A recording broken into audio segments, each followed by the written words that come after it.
Welcome to International Securities Exchange's podcast series. Facilitated by renowned educators, ISE podcasts are intended to teach beginning as well as seasoned investors the ins and outs of trading. To find an updated list of podcasts, please visit www.ise.com/podcasts. Please be sure to listen to our important message following this episode regarding the risks of investing in exchange-traded options. So coming back over here to, let me move that back across 1 second. And I've got a lot of different windows up here, but you can see as we go back over and focus on a couple of these other vehicles here as we want to give you just kind of a current view on some of these. Let's look at the Yuck, my favorite ISEFX symbol.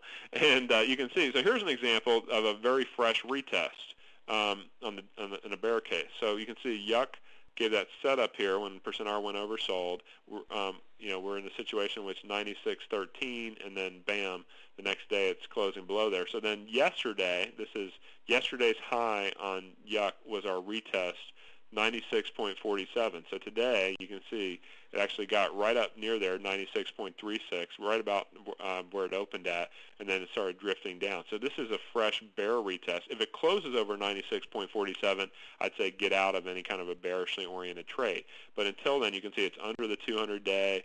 I can also insert, it looks like I've got Bollingers on here, but I might want to insert an indicator like, say, my acceleration bands, which I've got already kind of programmed in there, say the 20-period acceleration bands. I can look at those and I can say, okay, I've got 20 periods here. I can pop those on here and you can see. So we just got the break underneath. Let me zoom that in so you can see it a little better. So we've had two closes in a row below there. The fact that we're back above there doesn't concern me unless we would break above the midpoint 20-day moving average, which is still a ways away, so not an issue. So that low-risk entry point right there should bear some fruit. And so I'm saying 96.47 is the key number I would watch. Again, that's what the indicator says, so I'm not advising any particular buy or sell decision here, but just saying the indicator says that's going to be a key high to watch, 96.47. If it closes over there, then I would go get on out. But if it holds that, we could flip on down, not just back to the old low, but probably even a further break. So watch the Yuck here and see how that plays out as an example. A couple more, and then we'll wrap it up with any final questions. I know if we look at, we talked about CDD, we talked BPX. If we want to look at Swiss franc, that's probably going to be one that's more volatile. Look at BPX. This is interesting. It's actually coming right back to the 200-day moving average, but it's bearish. So I would never buy this kind of a pullback to the 200-day. Just because it hits the 200-day doesn't mean anything. To me, it's about the chart structure. The chart structure here is bearish. So the dollar looks bearish against all these vehicles. AUX is particularly bearish from what we were just talking about. You can see we came real close to a retest right here, got up to about 18 and a half. Didn't quite get the retest we would like to see, but this one shows us, I've got other indicators on here too, but bottom line is that we're really focusing on %R, so effectively I could just delete these other ones so it wouldn't be quite so much to look at here. But, basic premise is that,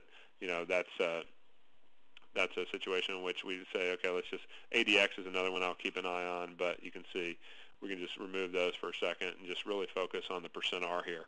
Makes it a little more visible for you. So we've got the %R, we've got our bands. Everything's kind of crunch time right now with that 200-day. I'd wait for the next retest. The next time it snaps back up to this, just over this 20 threshold, should be another good low-risk entry point. You can see the last time that happened, we bumped right up into it, and that high held like a charm. It bumped into it for a couple days, but then basically it quickly shot on down. So that's what you're looking for with these kind of trades. And then we were just talking about, SFC? Take a look at EUI price. Okay, EUI. Sure. Yeah, it's EUI. just that that's the big currency that everyone looks at. Yeah, so, another great low-risk retest. This one looks even better than Yuck in my view because 73.31 actually, let me take that back. Yeah, there it is, 73.30. So it did just barely close below there, and then yesterday, 2 days ago, actually, gave a bear retest, 74.28. So what you see is that that's my new key high, 74.28. This is why I don't use intraday stops. Actually, this one tested right up to 74.28 the next day, yesterday morning, and then flipped back down. Then today dropped even more. So you can see another great example in which we've broken the 200-day. You can really almost zoom it out a little more and say, wow, that's held the 200-day for a long time, since about the middle of last year. So, now we're changing in the trend. It looks like you'd say, but support down here should hold, shouldn't it? No, thank you. I'm not going to bet that. I'm actually say there's going to be a surprise and we're going to break to the downside. So that'll be my latest call there, Steve, is that I'll bet you that we break that support because the chart pattern here is negative. That basically the structure of the chart, if you will, is breaking down, and rather than people that focus just on price action say, "Oh, I'll buy that support." Well, the more times it knocks on that door of support, eventually it's going to break on through that door and break on down in our experience. So the next target would probably be your next kind of support area around the 68-ish area, give or take, 68, 68 and a half. And you're saying, again, not a recommendation, just kind of how you'd logically think about it. And you're saying, okay, look at those past kind of key support areas. And you're saying, okay, well then, you've got a potential here. We closed at 73 for a possibility of a 5-point move down or so. What's our risk? Well, if it closes over that high, 74.28, well, that's about $1 higher than current levels, give or take. That's potentially a 5-to-1 reward to risk trade. That gets me excited. It gets me interested in opportunity. If I'm wrong, okay, I'll take my point and a half loss and say, okay, come back to play another day, compared to what I think is a much bigger potential move in my favor. So that's a very live one, and one in which we'd be thinking, okay, I'm not going to go into specific strategies of what I do, but again, keep it simple. Look at the in-the-money puts, compare it to maybe saying, do you want to do a call credit spread? The difference is that if I see a big potential downside versus a small risk against me, I'll tend to want to buy options because I want to really maximize my potential on the bigger moves with low risk. Versus if I see something I'm not as sure about that I think is just going to say stuck in a range, then I'll tend to want to do the credit spreads, the selling of options, where I think, okay, I increase my probabilities of success, but I basically only get a small limited payoff for a high probability move, compared to, in this case, probably a much bigger payoff. When that support breaks and the other people realize it, then basically you're going to see a big usually shot down as it breaks that 72.5, 73 support zone. So that's going to be something to really keep a close eye on. But that's, I tend to go ahead and put the trade on right into the retest rather than trying to wait like everybody else for that support to break. At that point, you're chasing the trade with everybody else, and of course the option premiums will get more expensive on the puts. The thing will be breaking down hard to the downside. It'll be harder to get a fill at a price you would like, and it's all risk reward to me at that point. So that's a good one to kind of finish up with, because it really highlights the difference between people that focus just on past price levels, which really can get you into trouble as a trader, versus new market structure being bear confirmed and now giving you a low risk bear entry right there a couple days ago. Let's see what other, let me unshare that and we'll see what other final questions we've got, and we can wrap it up with that. Let me just hit the unshare here. Let's see.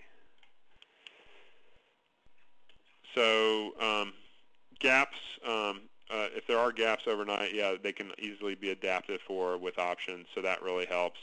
Let's see, looking at the last. So are we trading both FX spot and options? I really prefer the FX options here, William. I think that basically it's really an ideal situation to basically get the proper leverage. You get the exposure on the currencies. I think the reality is, with the government's trillions of dollars of spending in the U.S. here, you're going to continue to see this deficit spending be a real concern as it affects the U.S. dollar. So, we can talk macro talk all we want, but to me the charts tell the tale. The charts tell you when's the low risk spot to get on board this bear move. We just showed you a couple of those examples. Dollar against euro is a prime fresh one here. And so basically, it's a classic example where you can really manage your risk. Thank you for listening to our podcast. To find more podcasts on options, stocks, alternative markets, and market data, please visit www.ise.com/podcasts.